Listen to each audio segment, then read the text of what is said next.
27th of April, Rabbi Levitt, Gemora.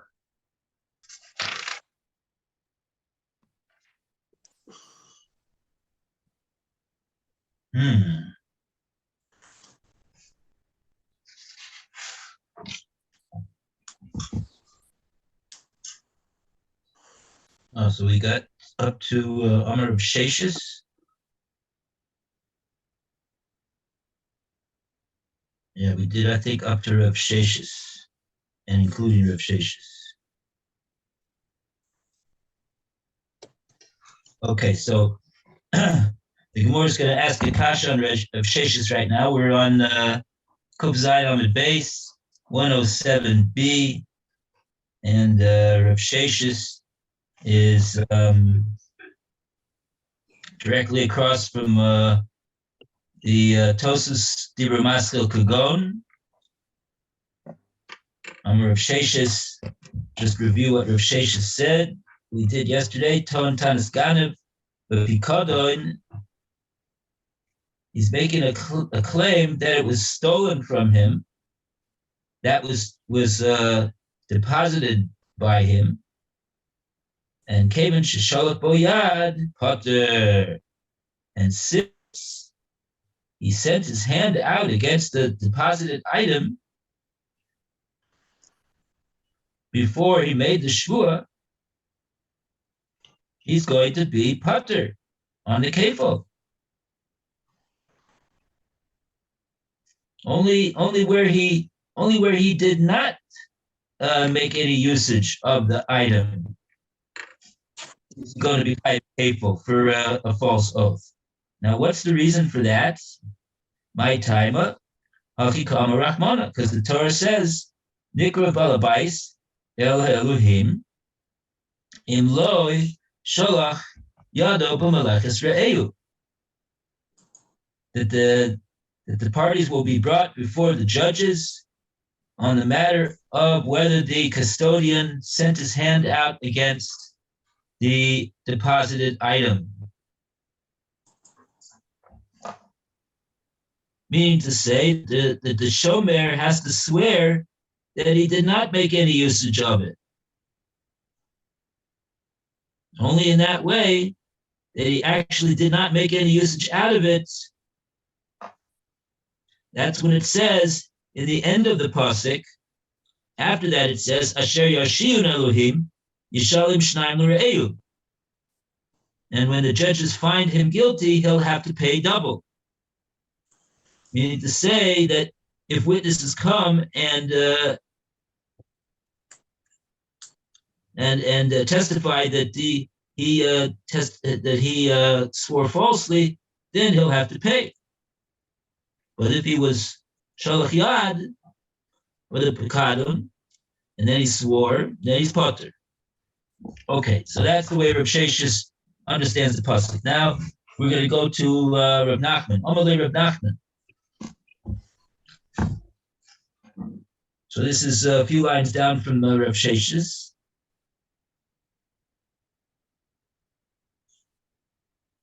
Want to know how many lines down it is? It's like the last quarter of the page. First word in the line is Yado, and then it says Vav Gimel Vav with a slash. At the end of that line, 107B3, left-hand column, last paragraph. Okay, so Roy, would you like to start off? Okay. Omar Rav Nachman. Rav Nachman said to Rav Sheshis, V'halo shalosh shivuos mishkain so why? The law is that we impose 3 oaths on the unpaid custodian who claims the product was stolen. Shivua shalosh bishoti be. The first, he must swear an oath that I was not negligent in the care of his deposit. Shavua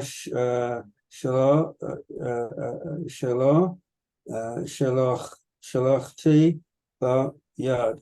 Second, he must swear that he didn't misappropriate it. Shavua shana birshursi. And third, he must swear an oath that it is not in my possession.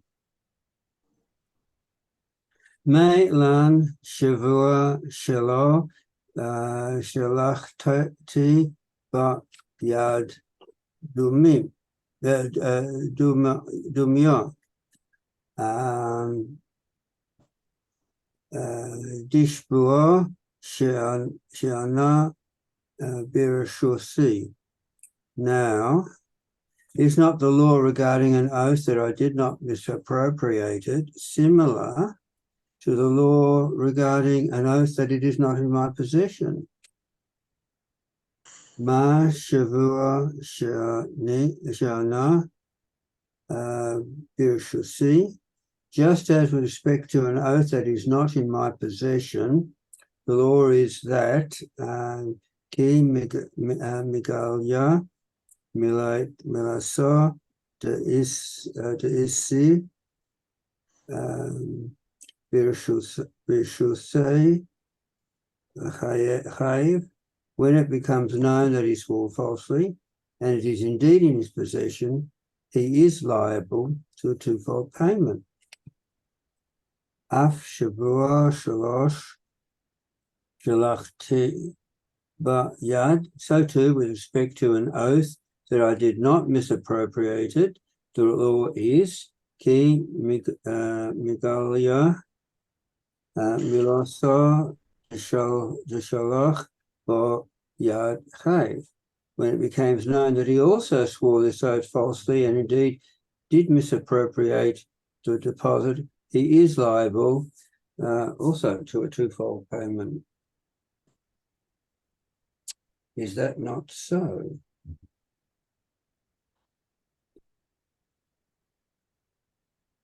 Okay, so Reb Nachman, it's very clear, I think, what Reb Nachman question is on Reb Sheshes. Reb Nachman is saying, look, we got three shuas that a Shomer Chino makes. And it seems these three shuas are put on him when he makes, in a case where he makes this claim, like we're talking, that it was stolen. That's his claim. His claim is it was stolen from him. He admits that he got the item from the depositor, but his defense is it was stolen from me. So now he's got to make three different shuas. One shua that I wasn't negligent and it wasn't on my account that it was stolen. Number two, that I didn't do any malacha with it.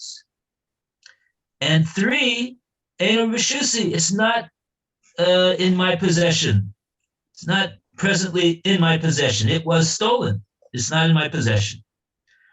So we know that this shavua, this last shavua that he makes, that is not in my possession,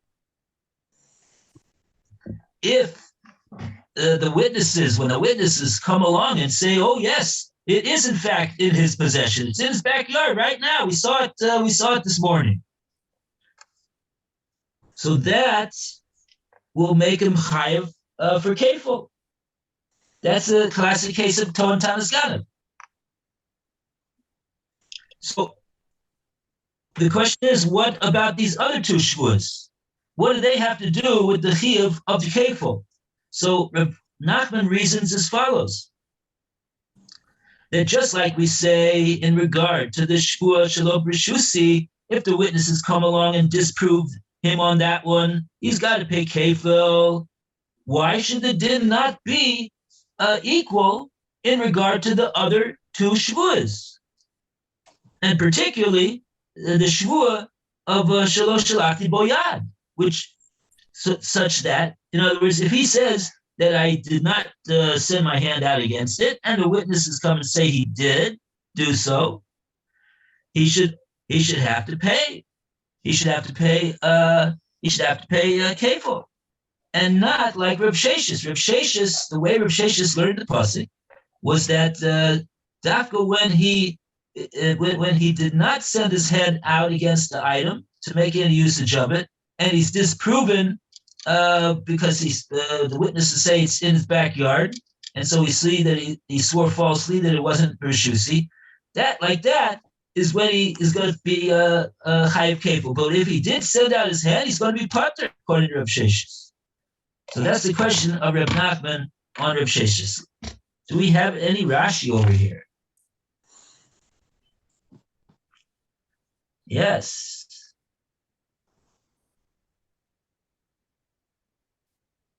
Let's see.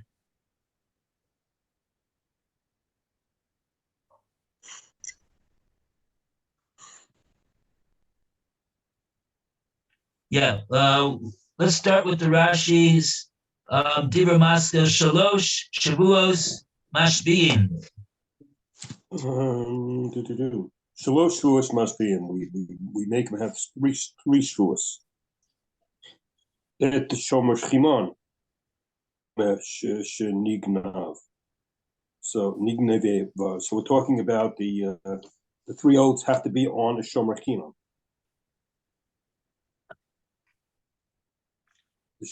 Right. Yeah. So the first one is Shalo Pashati, sure that I wasn't negligent. Vishmirato, with my watching it. Keshenig Nava, that it was stolen. The Pasha, because if he was negligent, he would be chayiv. Receive I'll call Davar Pasha, because the pasuk talks about anything which is negligent, you do have to pay. Right.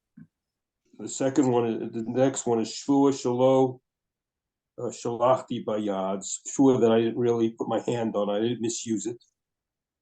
Or misappropriate is what the article says. I don't know how they use that word all the time. Lehenotba, to benefit from it. Kodem before that. Lekain, before this. The im shalach bayad kamale, because if he did use it first, it's in his possession. Did not say Gazlan, he be made a thief once he uses it. Or Gazlan on a thief on it. Umechayev ba'onsin, he would be also be chayev for unavoidable mishaps of a thief. The kol shekain, the geneva veda, that he stole it and then he lost it. You see how this works. In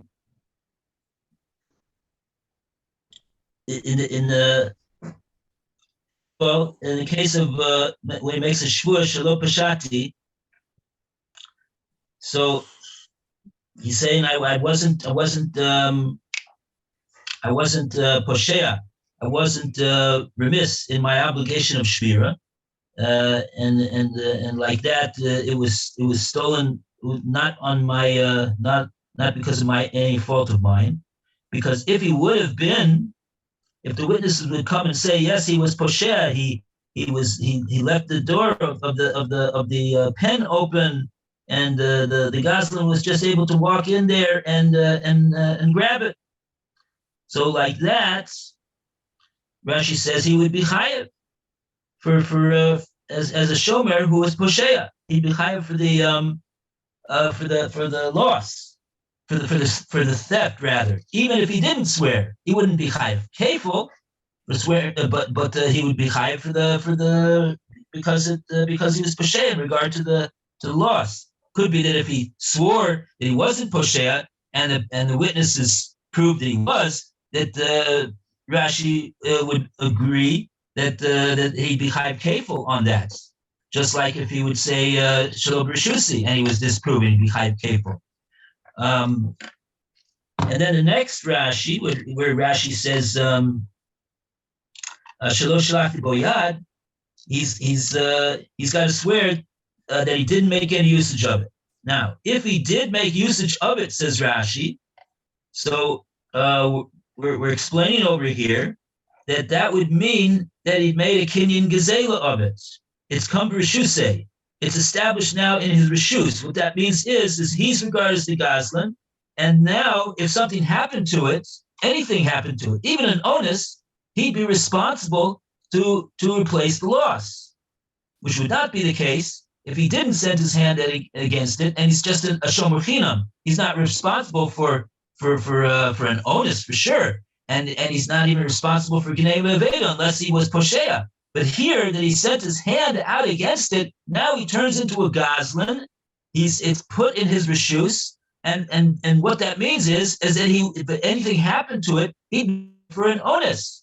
The lightning bolt reduces it to ashes. He's going to be liable to pay for that. And all the more so, says Rashi, Kol Shekain, would he be chayiv in a case of Geneva or Aveda, even if he was not Posheya? Because he's a Gazlan now. He's chayiv for own sin. Okay. Now we got more Rashis over here. Lulu, you want to take over? Oh, Lou's not here. Okay, we'll have to tell Lou that he could have read a Rashi. We continue with Phil. Ki megala milta the iter berushota, and when it's revealed to him that it is now in his possession, the who Ganav, and he's a thief on it, Mechayev, we make him Chayev Kefil, the double payment, the Kefil. Dahinu Toin Tanas Gavit, because we now have someone who has a claim of being theft. Yeah, the din of Toin Tanas Ganav is a chiyuv kefil. That's how we learned the pasuk. So he's regarded as a ganav on it, even though he didn't steal it from the house of the depositor. The depositor willingly gave it over to him to watch, but with this claim of Ton Tanas Ganav, he claims that it was stolen from him, and then the witnesses come and prove that this is not so. The matter has become revealed through the testimony of the witnesses that it's in his reshus, meaning the reshus of the custodian. He still has it, and he was lying that it was stolen. It wasn't stolen. So he's going to be chayv for kefil for being a Ton Tanas Ganav. So just like Rev Nachman is trying to prove over here, these shvuas are equal in their severity. Just like it's acknowledged that if he swore falsely that it was not in his reshus, and the witnesses come and say it is in his reshus, he's got to pay kefil. Doesn't seem to be that there's any machlokes on that case. That's the case where he swore falsely. He's a Ton Tanas Ganav. He said he was stolen, and he's got to pay kefil on that for being a Tanas Ganav. So too, af shavua shalosh shalachti boyad. That's the taina of Rav Nachman. And we go to Lu and to read this Rashi. Af shavua shalosh shalachti boyad. Okay, where is it on the page? This is the last two narrow lines of Rashi. Got it. Af, Shavua, Shalo, Shalachti, Boyad. Also, an oath that I didn't misappropriate it. Yep. Ki mish tachach she koren nami chayiv kefil mishum Shavua she'ein Berushusi. Berushuso. Okay, so also, or because, what is this word? Mishchach? Ishtokach. Mishtachach. Yeah, it was found out as a result of the testimony of the witnesses. Now it comes out. It was found out, Kiranami. Karen Nami, the Karen is the principal. Yeah. Also, he's obligated in the double payment because of the oath that it's not in my possession. Ki mishtokach shekeren nami chayev. I don't get what the word Karen's doing here. Kefil. No, Karen Mishum. Shakran, a liar. Oh, Phil is correct. It's not Karen. Ki mishtakach. It's been found out now as a result of the testimonies. Shakran nami chayev. I don't know. No, I'm not sure about that. Why would it be Karen? Because he made a false oath. Shakran nami chayev. Yeah, I don't really. I can't really put together this Rashi. It's a bit difficult to put it together. Let's see. Ki mishtakach shekeren nami chayev kefil mishum shavua she'en b'shuso.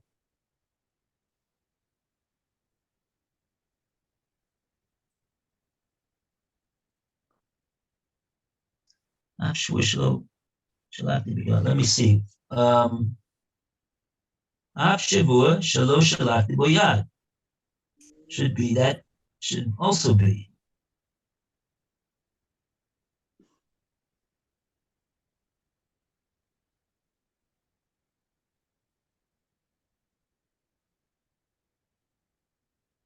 Maybe Lou is maybe Phil is right.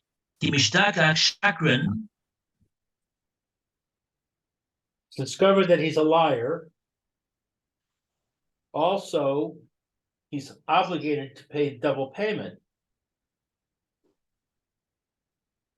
Oh, okay, that's what it means. Yeah, he's found out to be a liar over here, just like he was a liar in the case of the shvua when he said the shvua she'enu b'shusi. Why does he have to pay kefil on that case of when he makes a shvua and says it's not in my rishus, and the witnesses come along and say it's in his backyard, and so he's got to pay kefil on that. Why? Because he's a shakran. We see that he swore falsely. So two reasons, Reb Nachman, why should the case of the shvua that he says lo shalachti bo yad, I did not make any use of the deposited item, and then they say the witnesses that he did, they saw him work with it. So that the common denominator between those two cases is that he swore falsely. It was found out as a result of the witnesses that he was a shakran, and he swore falsely. He claimed and swore falsely.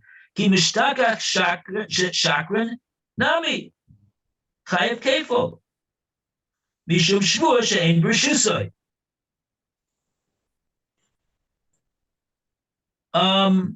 Now, the reason why he's mentioned over here about shvua she'en b'rishuso, which is not the shvua that he's discussing right now, is because I think Rashi's explaining that that's the common denominator between these two cases, which is the reason why, just like we acknowledge that when he makes a shvua of shalom b'rishusi, the reason why he has to pay kefil is because he's found out that he swore falsely, so he pays kefil. And over here too, in the case where he says, I did not make any use of it, and now the witnesses come and say that he did, so it comes out that he has been shown to be a shakran, and therefore that's also justification that he should pay a kefil in that case also. So the common denominator which caused him to pay kefil, according to Reb Nachman, is that it's found out that the shvur that he made is false, and comes out that he was a shakran. So what's the difference whether he makes a shvur? What's the difference whether he's found out to be a shakran when he says it's not in my rishus, and then we disprove him, we see that he has to pay kefil. So too, when he says I didn't make any use of the animal, and then the witnesses come and say he did, so also he's found to be a shakran. He swore falsely, and therefore he should accordingly also pay kefil in that case as well. And that would not be like Rav Sheshes. So this is the kasha on Rav Nachman of Rav Sheshes. I have a question. The way we're reading it is, because he was found to be a liar, he's obligated to pay kefil. Period. Why? The next word, mishum, doesn't seem to fit. Because he swore that he doesn't have it? Why is it because? Because this is what Rav Nachman is saying. He's saying that the reason why also he's going to be chayav kefil when he makes a shvur shelo shalachti bo yad is because when he was found out to be a shakran, also in the case of, because also in the case because he was also a shakran, and that's the reason why. See, Reb Nachman is saying af shvur shelo shalachti bo yad is chayav kefil.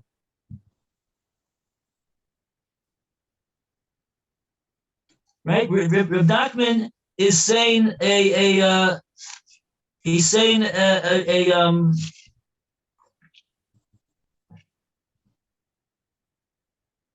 if you look at the words of Reb Nachman, he said, look, there's 3 shvuas that this guy has to take. And he says, my love, shvur shelo shalachti bo yad, dumya, this shvur, isn't there an equality between these 2 shvuas, shelo shalachti bo yad and shein b'shusi? And he says, what's the common denominator between them?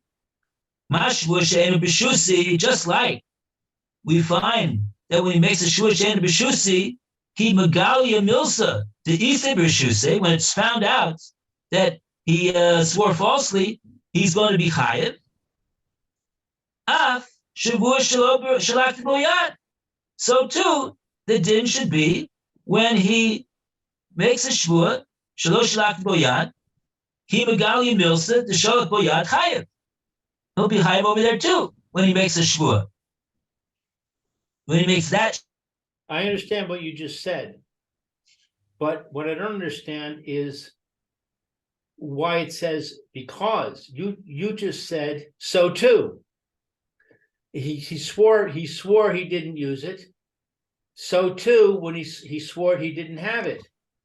But this okay. doesn't say so too. It says because he swore he didn't have it.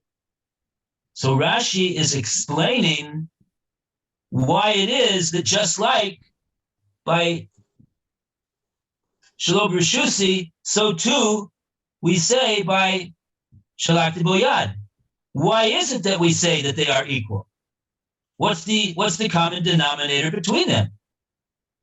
Because we could say That he's So Rashi is explaining why it is that we could say that that there's an equality between them. Because says Rashi, because the very reason why the Sheni B'Shusi is Chayav Kefil is because he made a shvua and Ishtokach Shakran.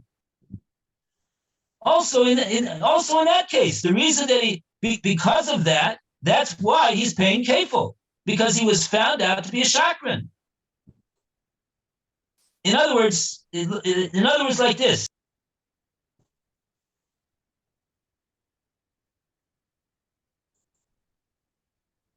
You muted yourself somehow, Rabbi. You have to understand what Rashi's coming lafuke. Rashi is coming to tell you, don't think that these two shvuas are not equal to one another,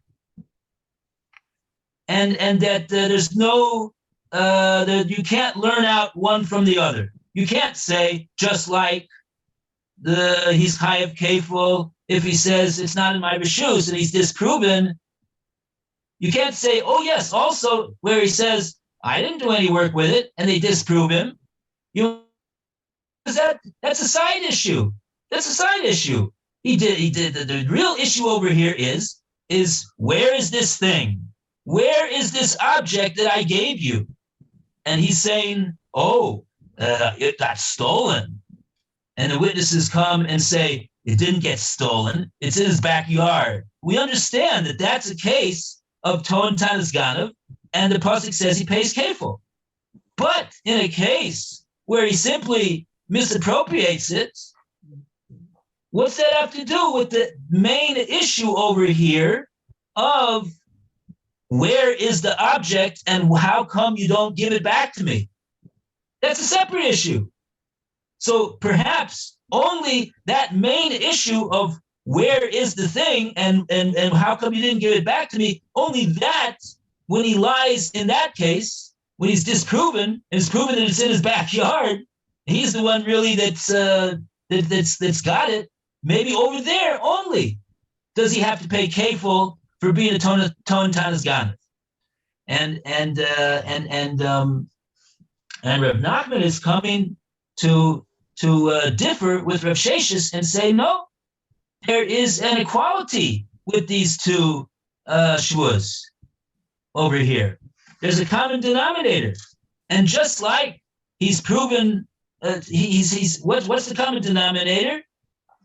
Says Rashi, the common denominator, Rashi's explaining why it is, how it is, that Reb Nachman is able to maintain that there is a commonality between these two shvuas. What is the commonality? We would think that they're really, one is talking about the main issue over here, and the other one's talking about the minor side point over here. But Reb Nachman is saying that no, both of them have a common denominator, which makes you chayav kefil when you swear falsely on either one of them.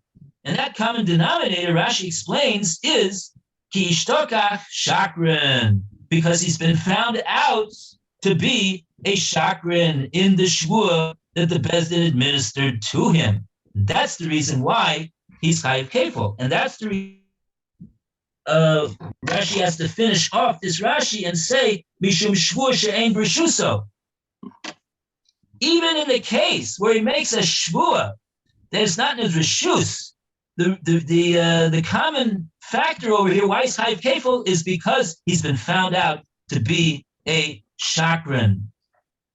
And if so, if that's the reason, if that's enough reason to make him chayav kefil, so too, says Reb Nachman, it should be the same way in the case where he makes where the that he has would seem to be a side point. Did you make any use of the item when it was in your possession? That seems to be a side point.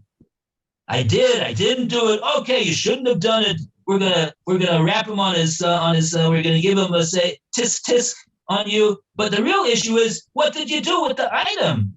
That's the real issue. So you might have thought to say he's not going to be chayav kefil simply by being shown to be a shakran in the case of shlichus yad. Says Reb Nachman, no, just like he's chayav kefil on the main issue of where is it? Oh, it was stolen, and then the witnesses say, no, it's not stolen, it's in his backyard. Kefil. So too says Reb Nachman in the case where he says, I didn't make any use of it, and then the witnesses come and say he sure did make use of it. Chayav kefil. Why should that be?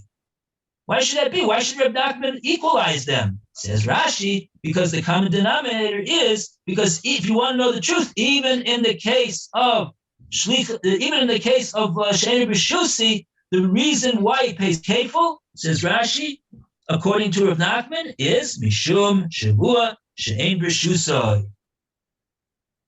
On that shavua of Ein b'shuso, also the reason why he's paying kefil is because he's ishtakach shakran. He's been found to be a shakran. Okay, I see it's 12:33. Shabbat shalom. Take Oh, care. thank you, Rabbi. Good Shabbos, everybody. Shabbos tefil. Have a Shabbat. good Shabbos, everybody. Have a Good good Shabbos. Shabbos, Rabbi. Thank you so much. Likewise. See you. Tomorrow, normal schedule, 10:30. Bezos Hashem. Okay. Bye. Bye, Lou. Bye, Roy. Bye, Phil and Alan. Bye-bye.